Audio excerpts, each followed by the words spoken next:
За өнөөдөр би та нартай нийт хүн амын 40-с дээш хувийг эзэлдэг сэтгэлийн чимээгүй өвчлөл буюу нийгэмд хүлээн зөвшөөрөгдөөгүй боловч далдад асар их шархлалуудыг, өвчлөлүүдийг авчирдаг сэтгэлийн өвчлийн талаар ярилцъя гэж бодлоо. За энэ нь бол ганцаардал гэдэг мэдрэмж, ганцаардал гэдэг сэдэв байгаа. За энэ мэдрэмж нь нийтдээ 40-с дээш хувийг эзэлдэг хүн бүрийн дотор хизээн хамаагүй ямар нэгэн байдлаар аль нэг цаг үедээ мэдрэгддэг сэтгэлийн чимээгүй өвчлөл боловч энэ сэтгэлийн өвчлөл нь яг сүнслэг утгаараа танд ямар мэдрэмж, ямар дохио өгöd байгаа юм бэ гэдгийг хүмүүс төдийлөн анзаарч задалж чаддгүйгээсээ болоод энэ мэдрэмжэндээ хэдүүлээд өөрийгөө бас нийгмээс, гадны орчноос, хайртай дотны хүмүүсээсээ тусгаарлах тохиолдлууд гараад идэг. Учираас та нартайгаа бас ярилцъя гэж бодлоо. За ганцаардал гэдэг нь ганцаараа байхыг хэлэхгүй, эсвэргээрээ эргэн тойрныхоо хайртай дотны хүмүүсээс контакт буюу холбоо, ойлголтыг мэдэрч чадахгүй байх мэдрэмжийг хэлдэм байна л та. Тэгэхээр та эргэн тойрныхоо хүмүүсийг өөрөө мэдэрч чадахгүй, таныг мэдэрч чадахгүй, мөн хоорондоо сэтгэлийн холбоо, мэдрэмжэн сулраад ирэхээр хүн өөрийгөө ганцаараа байгаа юм шиг мэдрээд, аливаа юмд итвэх зүтгэлгүй болоод, сэтгэл нь готрал мэдрээд, за мөн амьдрах утга учиргүй болоод, итвэх зүтгэлтэй буюу хичээл зүтгэлтэй биш болоод байт юм байна. Гэхдээ сүнслэг утга учираараа танд ийм мэдрэмж төрж гинэ гэдэг нь ер нь бол сүнслэг аялал эхэлж байна. Таны дотоод сүнстэй нь өөрийнхөө дотоод гүн рүү орж өөртөөгөө танилцахыг хүсэж байна гэсэн үг. Мөн ганцаардж байна. Хүрээлэл байхгүй. Тэр хүрээллүүд нь таныг ойлгохгүй байна гэдэг нь та хүчгүй байна, сул дорой байна гэсэн үг биш. Эсвэргээрээ харин та дотоод хүчээ сэрэг цаг болсон учраас таны бие махбод сүнслэг мэдрэмжтэй тантай өөрөө автоматар ажиллаж эхэлж байгаа учраас ийм үйл явдал, ганцаардах мэдрэмжүүд, ганцаардах ойлголтуудыг дотроос гаргаж ирээд байт юм байна л та. Тэгэхээр хүн ганцаардж байгаагаа улам л дотоошоо хомигдож гин гэж боддог бол эсвэргээрээ харин улам гүн рүүгээ орж гинэ гэсэн үг. Тэгэхээр энэ ганцаардал гэдэг мэдрэмжийг хүн зөв ойлгоод зөв тайлах нь маш чухал байдаг. Яагаад гэвэл энэ гаднаасаа харагдахгүй байгаа боловч дотоод сэтгэлээ шархлуулдаг, хүний дотоод өвдөлтийг маш гүн мэдрүүлж өгдөг мэдрэмж учраас одоо нөө уурлах, уцаарлах, залхуурах гэд хүний байгалийн мэдрэмжүүд байгаа тий. Тэдгээр мэдрэмжүүдээс бас нэлээд гүн гүнзгий хүчтэй буюу яг ингэж ойлгож задлах ёстой мэдрэмжүүдийн нэгэнд ордог гэж ойлгож болно.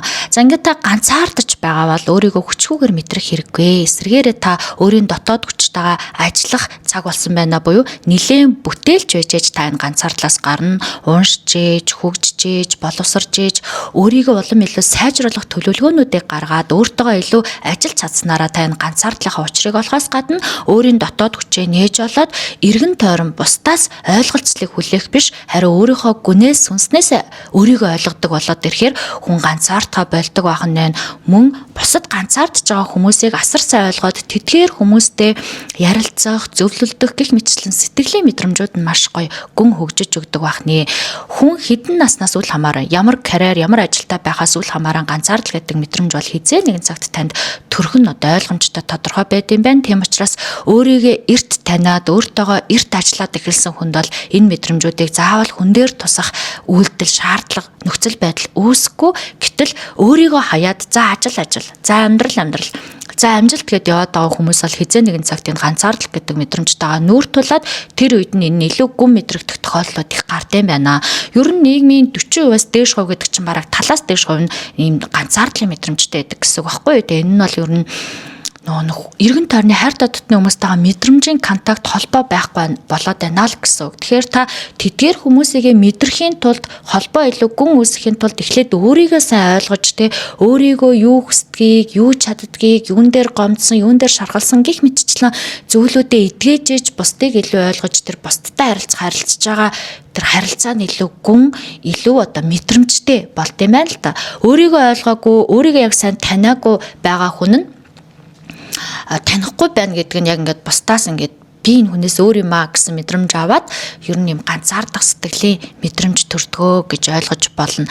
Мэдрэмж, сэтгэл, туулсан зүйл сүнслэг утгаараа сүнслэг аялалтай сүнсний төрөлтийн ялгаанаар шалтгаалаад хүмүүс бол ер нь хоорондоо бие биегээ шууд ойлгодог хүмүүс эсвэл 10 жил, 20 жил болсон ч хизээч ойлгодоггүй хүмүүс гэх мэтчлээ өөр төвшөнд байдаг. Та үүнийг сайн ойлгох хэрэгтэй. Бид бүхэн сүнсний аяллаа хувьд өөр төвшөнд байгаа. Тийм учраас таныг шууд ойлгодог хүн байхад таныг энэ насаараач ойлгохгүй байх хүн байх боломжтой байдаг. Харин эсвэргээрээ аль нь таны давуу тал биш, султалч биш, эсвэргээрээ та өөрийгөө энэ төрлийг, энэ авьяасыг, энэ мэдрэмжийг илүү гүн ойлгох нь маш чухал байт юм байна. Тэгэхээр яг одоо та хэрвээ ганцаардаад байгаа бол бусад хүмүүстэй контактлах, холбоогоо сайжруулах гэхээс илүү өөрийн гүн гүнзгий мэдрэмжтэйгээ холбогдох мэдрэмжээ улам сайжруулаарай. Хэд хэдэн аргууд байдаг л да. Тэмдэглэл хөтлж өөрөө өөртөө ажиллах, өөрөө өөрийгөө идэвхжүүлэх, зорилгоудаа гаргаж ирэх, ер нь юм өөрийгөө сайжруулах төлөвлөгөөнүүдийг боловсруулад өөртөө ажиллаад ирэхээр хүн завгүй болоод, идэвхтэй болоод, өөрийгөө таниад ирэхээр хүчтэй болоод, бусдаас хамааралтай ч юм уу, бусдаас сэтгэл зүйн мэдрэмж аваад идгээ болдог. Тийм учраас танд шин зорилго хэрэгтэй, шин төлөвлөгөө хэрэгтэй, мөн танд шин одоо юм өөрийгөө таньж мэдэх шин аялал хэрэгтэй гэсэн үг ээ. Ганцаардал гэдэг бол мэдрэмж, энэ төрхөн зургийн зүйл, энэ үүрдийн зүйл биш те. Нэг хэсэг хугацаанд мэдрэгдээд алга болдог зүйл. Та хэр удаа өөртөө ажиллаж чадна, тэр хугацаанд хурдан хугацаанд өөрийгөө одоо босгох, өөрийгөө шинжлэх боломжтой. Та өөртөө ажиллахгүй удаалах юм бол энэ бусдтай сэтгэлээсээ холбогдох холбоо сулраад удаан хугацаанд ганцаардлын мэдрэмж аавна гэсэн үг. За би өөрөө бас н ганцаардал гэдэг мэдрэмжийг маш олон жил мэдэрч байсан. Тэгээд тэмч учраас н ганцаардал гэдэг сэдв надад маш их сонирхолтой байдаг. Би өөрөө илүү ингээд судалж орж одоо тэр зүйл, тэр ганцаардлаасаа гарсан намайг гаргаж чадсан мэдрэмжүүд бол ерөөсөө сурах, унших, боловсрох, өөртөө ажиллах, би хийм бэ, би яагаад энэ дэлхий дээр төрсөн бэ, би юу руу зорж яваа сүнс юм бэ, төрөл юм бэ гэдгээ таньж мэдгэд л одоо тэр ганцаардал гэдэг мэдрэмжүүд бол одоо цэвэрлэгдэжсэн. А дээрэс нь бусад хүмүүс ойлгохгүй байгаа хүрээллийн дунд байхаар хөө ер нь айгу ганцаарцсан, орхигдсон юм шиг мэдрэмж авдаг. Гэхдээ тэр хүмүүсээс хамааралтай биш, та өөрийн дотор байгаа шижралт шиг мэдрэмж те, өөрийн дотор байгаа шин чанар, онцлог, бусдаас ялгарлаа мэдчих хат бол хүн ямар ч хүрээлэл, ямар ч төвшөнд ганцаардлыг мэдэрдэггүй. Таны сүнс би ганцаараа байж өөртөө ажиллая гэд тэр мэдрэмж тохиог танд өгөөд байна гэдэг нь таны сүнс хөгжих гээд, боловсрох гээд, тантай илүү гүн дотн харилцах гэдэг учраас юм ганцаардлын мэдрэмж төрдгөө гэсэн үг. Хүн ганцаардлаасаа гарахдаа алкогол хэрэглэх ч юм уу те, одоо ингээд муу зүйл татагдах, эсвэл хитрхи их сошиал хамааралтай болох, хитрхи их одоо зурагт, радио, сошиал үзэх ч юм уу. Энэ мэдрэмжүүдээр бол ганцаардлыг төр зүр ангааж байгаа болохоос биш, яг гүнээсээ цэвэрлж ин гэсэн үг биш. Эсвэргээр та яг жинхэндээ бүх цаг үед ганцаардах мэдрэмжийг авахгүй асар хүчтэй болъё гэж бодож байгаа бол яг одоо тэмдэглэлийн дотор аваад өөртөө ажиллах, яг одоо өөрөөсөө зөв асуултуудыг асуух, сэтгэлийн шархаа олж таньж оншилж мэдээд түүнтэйгээ ажиллах, мөн өөртөө урт хугацааны болон богино хугацааны төлөвлөгөөнүүд гаргаад тэр төлөвлөгөөнд айгүй бүтээлч хандаж, уншиж, судалж, шинийг гэрэлхийлснээр та хөгжин, мөн энэ ганцаардал гэдэг мэдрэмжээ ангааж идгээд чаддаг байх нэ. За ингээд та нартаа амжилт хүсье.